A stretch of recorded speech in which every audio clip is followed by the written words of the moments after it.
salon. Welcome to all the subscribers, and if you are new, welcome on board.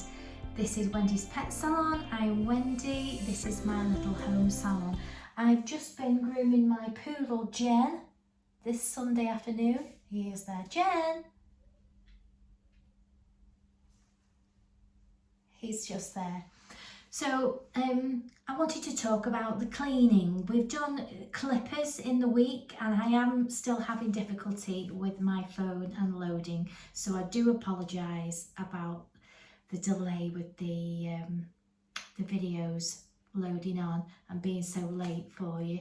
I like to keep a consistent video for you going, so I do apologise about that. I hope you enjoyed the clipper video. Obviously I come across a little bit different than some other people, and basically that's because I have an undiagnosed learning issue, and you might find that I talk differently. I'm never straight to the point. I'm always around the houses, so I do apologise for that, but I do try and get everything I can in there. I want everything to be safely and everything, so you'll have to forgive me. I hope you continue to watch, but sometimes I do go around the houses while I'm getting to my point. But I'm going to talk to you about my cleaning routine, because I feel that it's the whole part of dog grooming. We've got the aspects of dog grooming. Not only have you got your pet grooming duties, you're grooming your dogs and your cats, and you're learning your styles and your equipment and your blades and your clippers and everything. We also need to keep a really good cleaning routine. Dogs, generally when they come to us, are dirty, so we're going to get plenty of dead coat off them. We're going to cut plenty of hair off them. We're going to clean them. We're going to get all their dirty skin and their germs and everything that goes with dog grooming. So we need to keep on top of a regular grooming to keep our environment clean, not only for the dogs but for us as well, and for the people that are coming into the salon, to make sure that it's all really nice and clean and protected.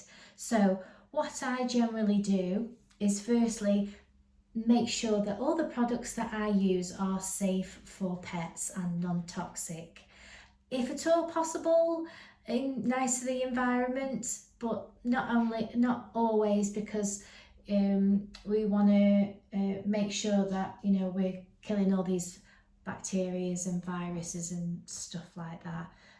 Not all of the products are going to be good for the environment, but it is a good thing if they are good to the environment as well, but especially pet safe and non-toxic at very least.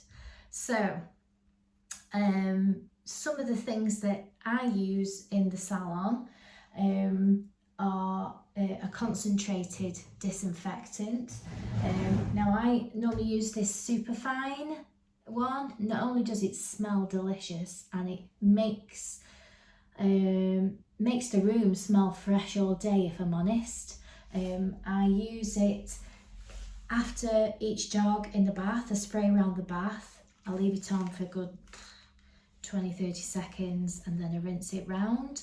I do that after every dog, so I've covered that area. I also use it on my table, and I also I use this on my floors.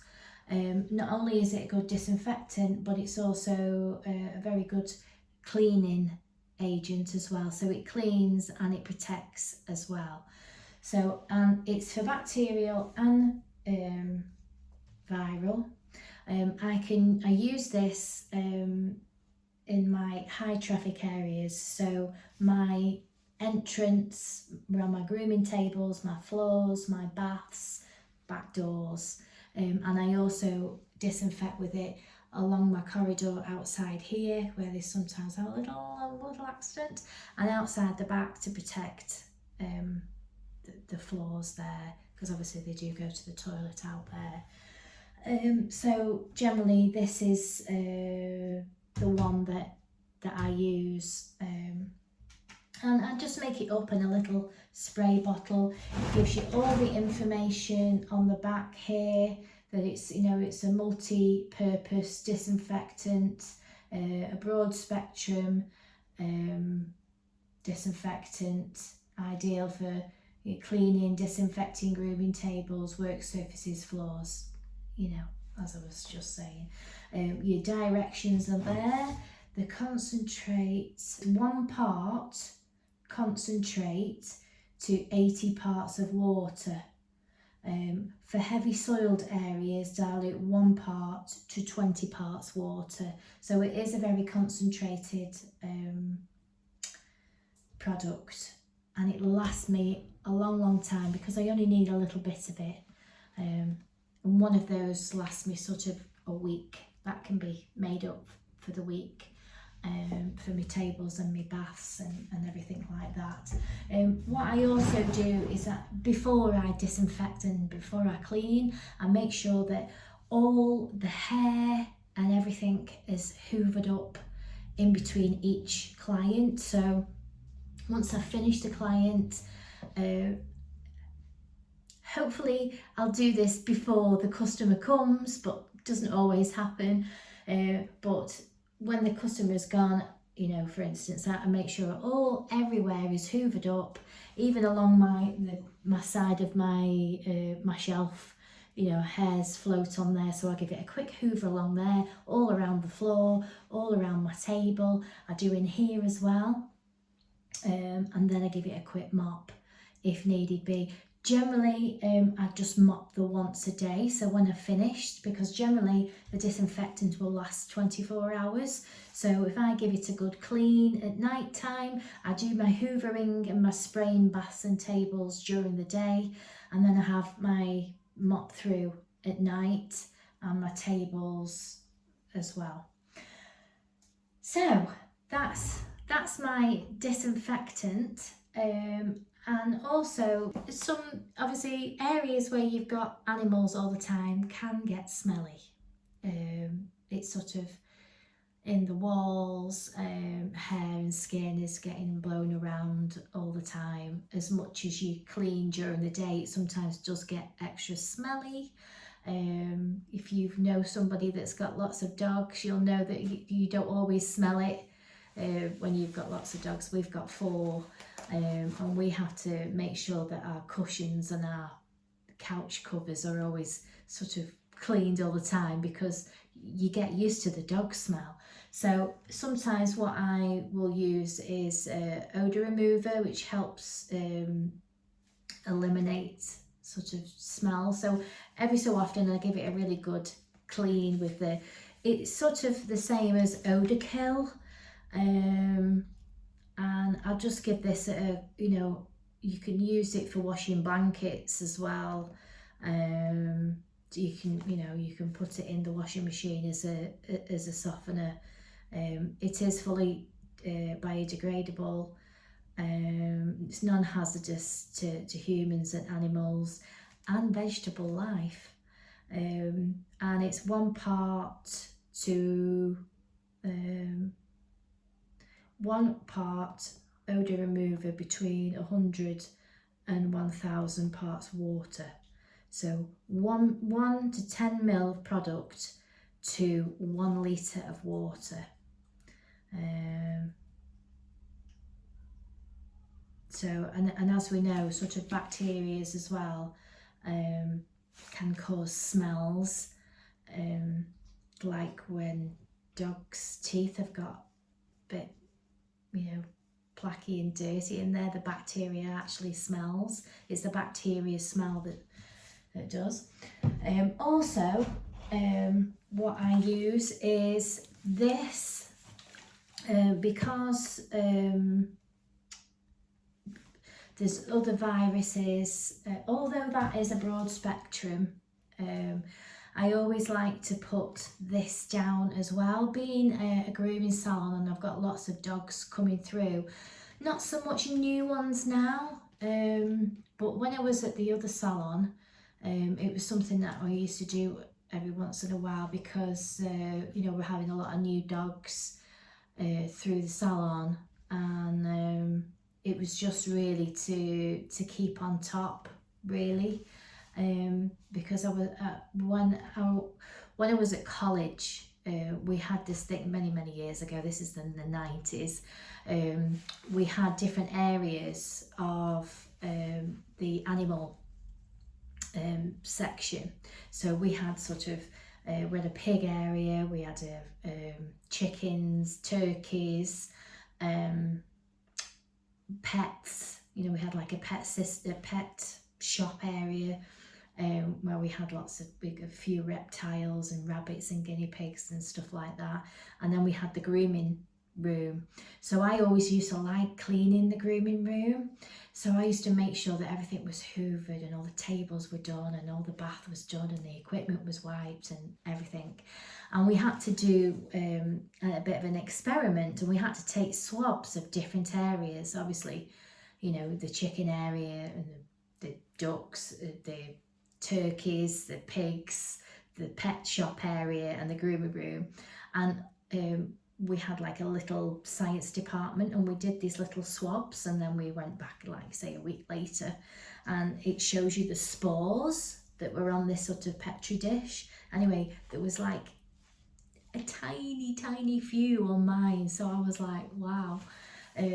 So I know that, you know, a good disinfectant and cleaning does keep the bugs away, and not only are we, you know, cleaning the animals, we want them to go out clean, flea free, and you know, we also want to clean them in a clean environment as well, and make sure it's cleaned after for the next one. So I just found that it's really important. So with this one, it's effective against the parvovirus, distemper, rabies, which thankfully we don't have in this country, influenza, kennel cough is another one that a lot of the dogs that may have gone into kennels or be around another, you know, other dogs on a regular basis, they maybe run around with them, and you know, they can spread kennel cough between each other.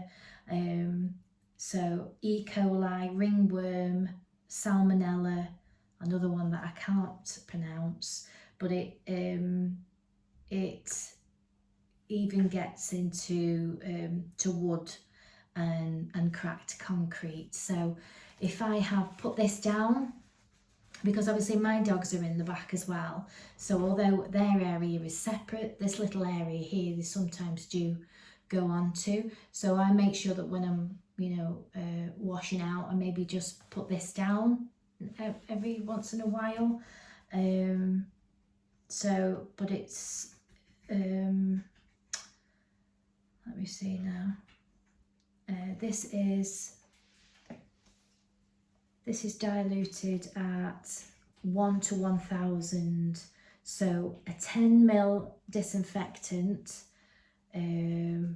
will go into 1 litre of water, and you can use it as a sprayer or a mop bucket, paying special attention to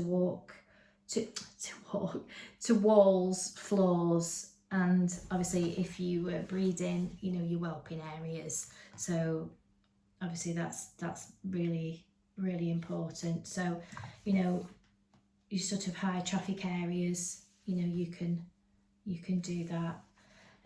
So I always keep that in as well. So I might do that, say once a week or something like that.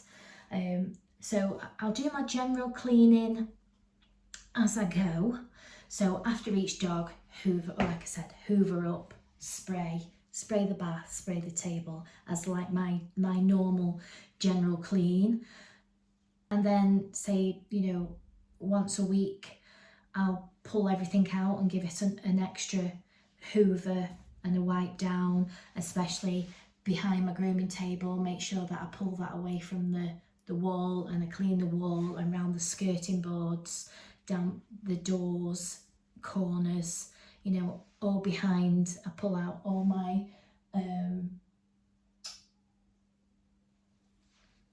little areas where I keep things. I also like to keep it well ventilated in here as well. So I do have a dehumidifier, which also helps with the condensation, and the condensation can build up moulds and stuff like that.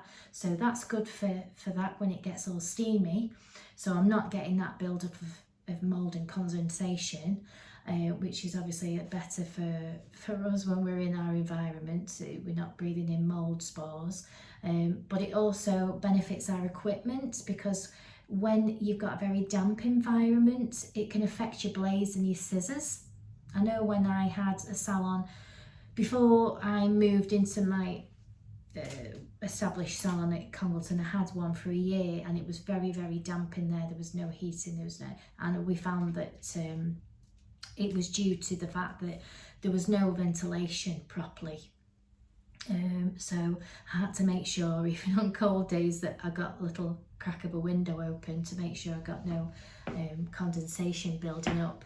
I also have a blue air as well, which I'll take you in there and I'll show you. It won't be a second. So this is my blue air. So it literally cleans the air. There's a filter in it, and it just cleans up the air. So it keeps it, you know, keeps the environment nice and ventilated. So I'll just turn it on for you.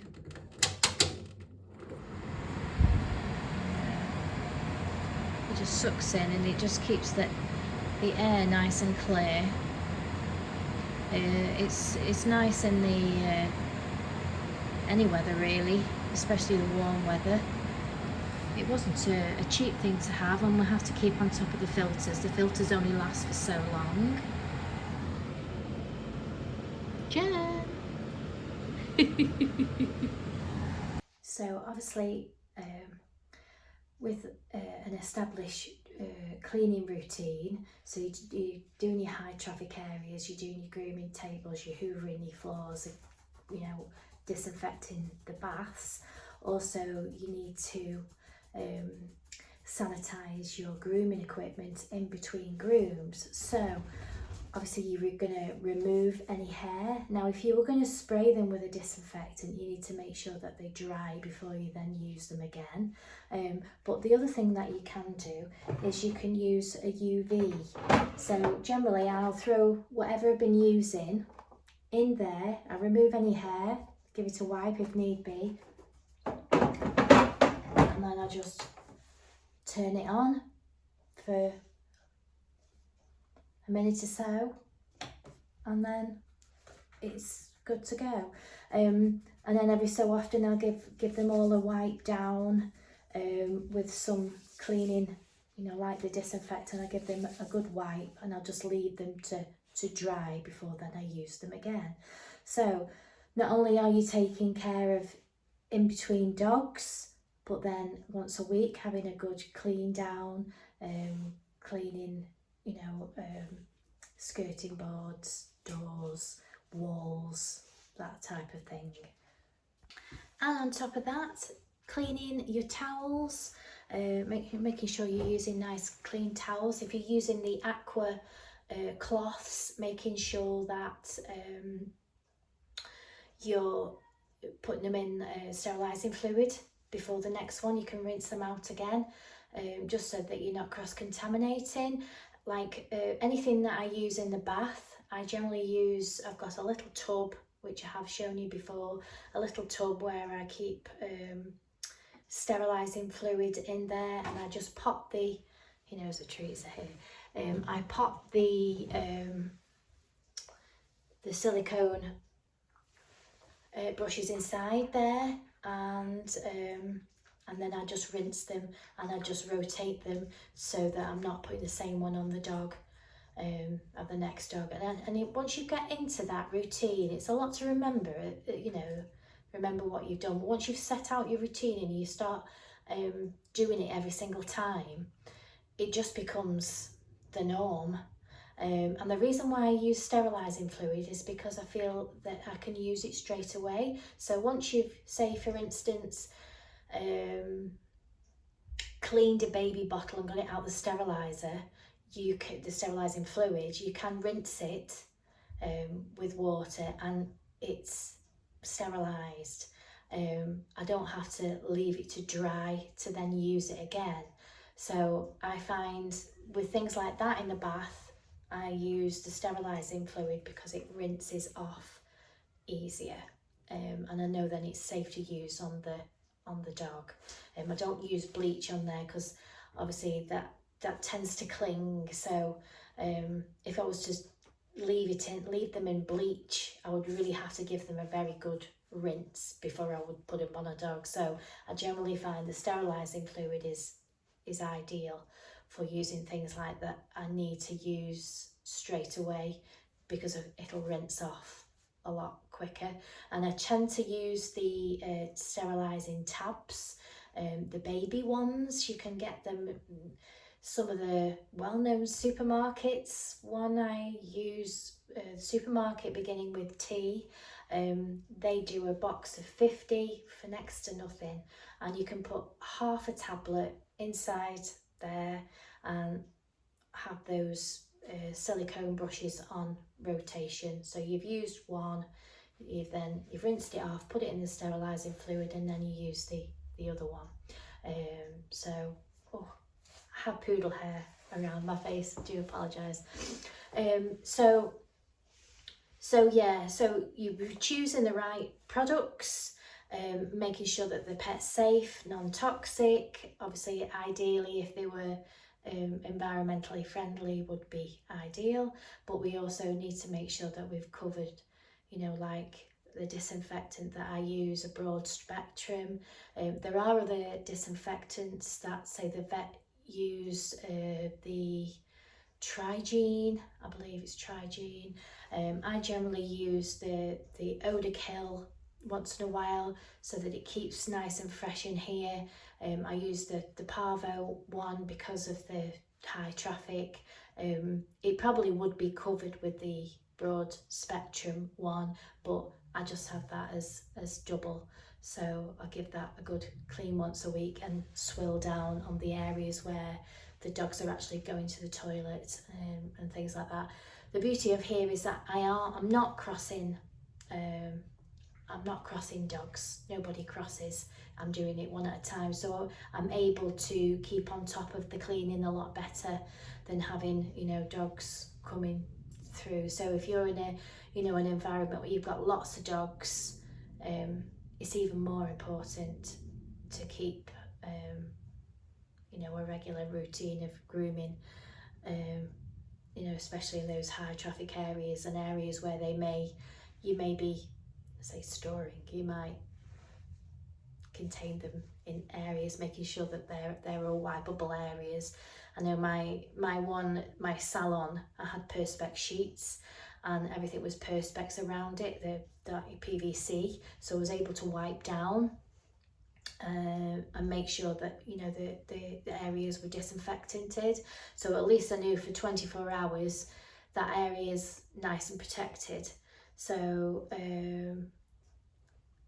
yeah, and obviously then to make sure that you're sanitising your grooming equipment, your tools, your clippers. I will go over about clean, because it's a bit of a longer topic and a different thing. I'll talk about cleaning my actual clippers and my clipper blades as a separate one, because I might do those differently.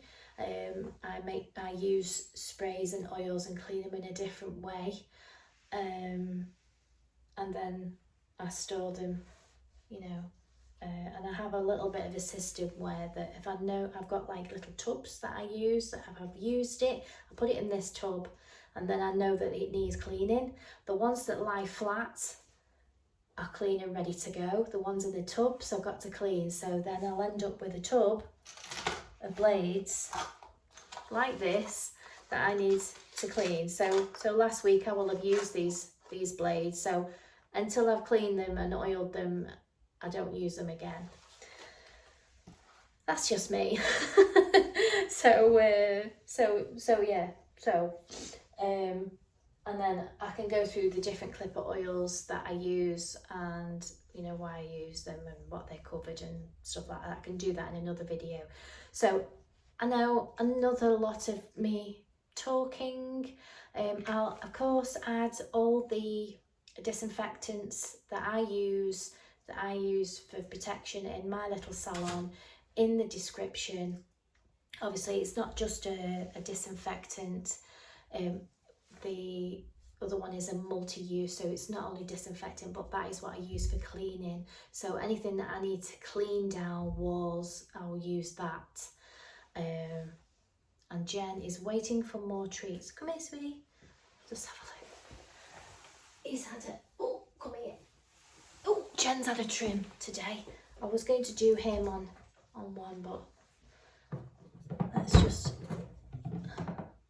but my battery was playing up and I didn't end up. Look at you.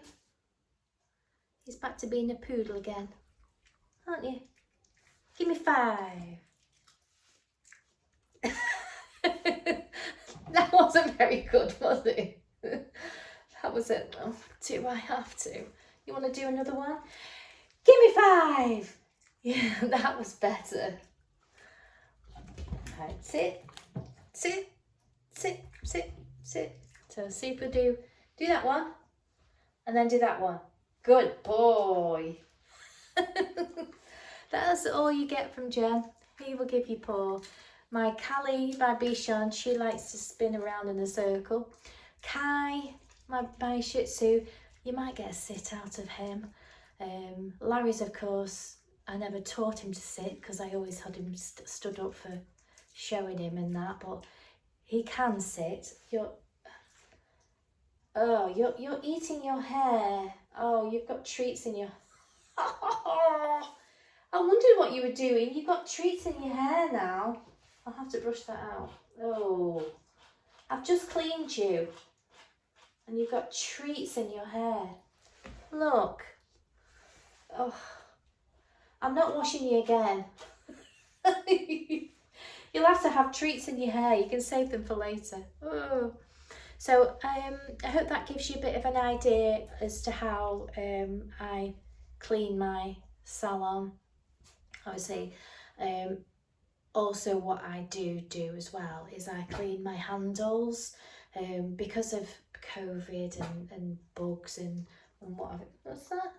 Because, you know, I'm self-employed, so I generally don't mix with a lot of people anyway, other than my customers and the people at football, but we're generally outside. So I'm still a little bit paranoid about germs because I just can't afford the time. When you're self-employed, you can't afford the time off. So I always make sure that, you know, other things are wiped down, like my card machine and my door handles and everything that people touch and stuff like that. So might be a little bit OCD for some people, but touch wood. I've not been ill this year. I know last year I was. I had the strep, didn't I? I had the COVID for the first time, and I had a few bouts of illness. So hopefully, touch wood, everything will be okay this year, especially because we've got the wedding in August. So I best not talk about it anymore because I'm just going to jinx everything, aren't I? So I hope you enjoyed that video. It was just a quick video. And I'll just go and we'll clean the brush out, eh? Yeah, so I will see you very soon.